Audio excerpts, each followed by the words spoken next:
Hello guys, maayong udto sa atong tanan. So for today's video, as you can see, akong sudan is gulay. Naay okra, naay kalabasa, naay batong, naapoy isda nga subak, o diba? So lami gid kaayo siya nga pagkatimplada guys. Dili siya tabang, lami gid siya. Ginataan pa gid siya guys. So kani siya ganahan jud ko mga kanang gulay nga mga sudan no.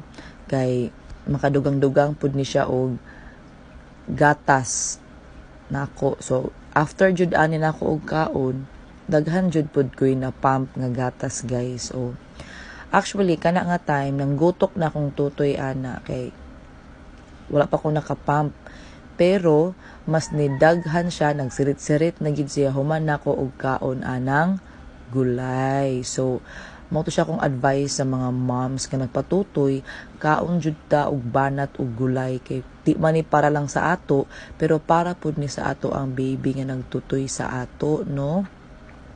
Ilabi na ang mga working mom, dili jud ta mo surrender no mga mama.